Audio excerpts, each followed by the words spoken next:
So Jesus was crucified and died. Then after 3 days, he rose again. So where was Jesus during those 3 days? There are a couple of worship songs where the lyrics talk about Jesus going into hell before coming back. We are told that he took on the sin of the world, that God turned away from him, causing Jesus to cry out, my God, why have you forsaken me?" But was Jesus actually sent into hell? What actually happened during those 3 days? And what does the Bible have to say? Let's take a look.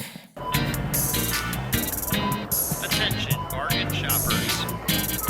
So the question of where Jesus was during those 3 days between the crucifixion and the resurrection is one of the more debated topics in Christian theology. It revolves around biblical interpretation, the meaning of hell in ancient languages, and the theological purpose of Christ's death and resurrection. So we could start by looking at Ephesians chapter 4, verses 8 through 10. This is why it says, "When he ascended on high, he took many captives and gave gifts to his people." What does he ascended mean except that he also descended to the lower earthly regions? He who descended is the very one who ascended higher than all the heavens in order to fill the whole universe. So here we see Jesus descending into the lower parts of the earth, a sort of metaphor for hell as ancient people would have understood it. We can also read Acts 2:27, which says, "Because you will not abandon me to the realm of the dead, you will not let your Holy One see decay." The realm of the dead here is also referred to as Hades in some translations. But in the Greek, the word Hades does not mean eternal fiery punishment, something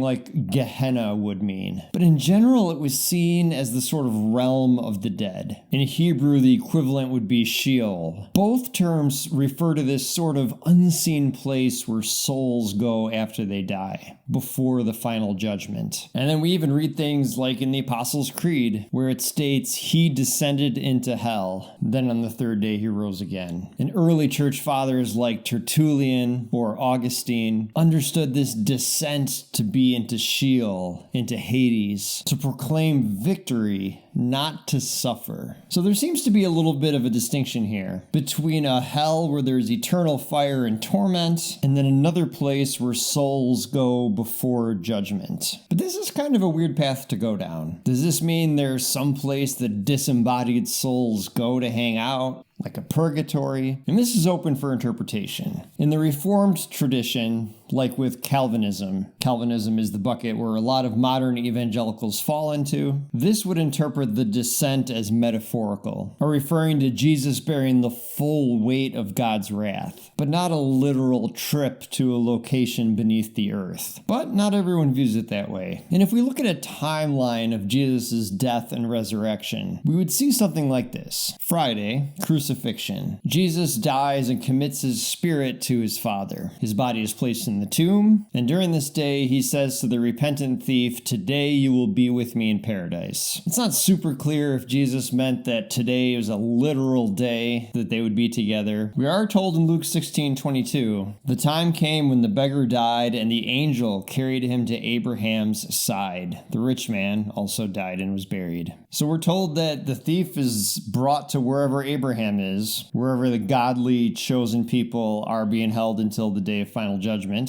So there's that.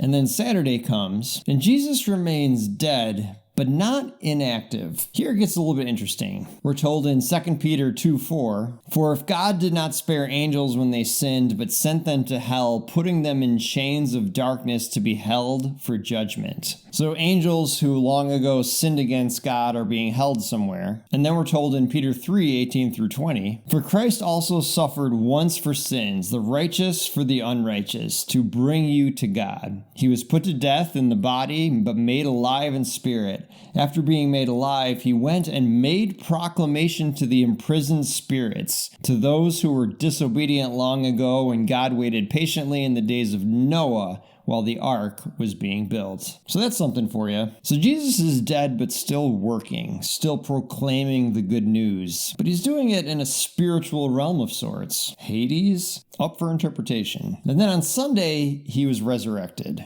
his soul is reunited with his resurrected body. He rises and first appears to Mary Magdalene, declaring that he has not yet ascended to the Father. So we know that up until that moment, Jesus' spirit is not with God, not in the presence of the Father. So here's the theological implication. Jesus did not suffer after death. His "it is finished" in John 19:30 means that payment for sin was completed at the cross. There was no further suffering or atonement that Jesus needed to do. But his time after that, not super clear, up for some interpretation. It is implied that he was in Sheol, in Hades, some place where there were angels being held, and possibly righteous people from the Old Testament. And here Jesus proclaims victory. He continues to spread the good news. So you might be thinking to yourself, does that mean when we die, we're going to go there? To a place of disembodied souls before the final judgment, or a purgatory? And I would say it's a little unclear, but Scripture does sort of describe this spiritual sleep.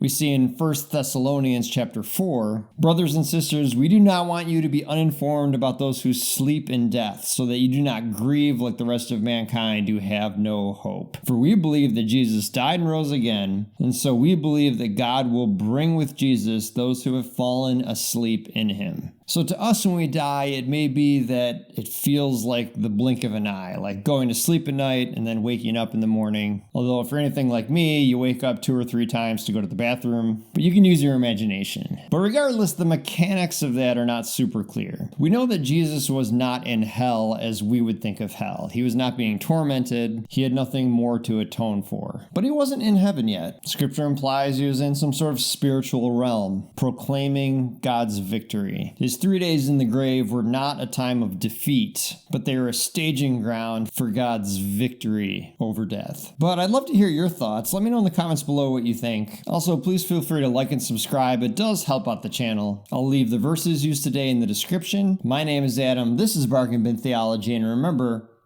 you get what you pay for.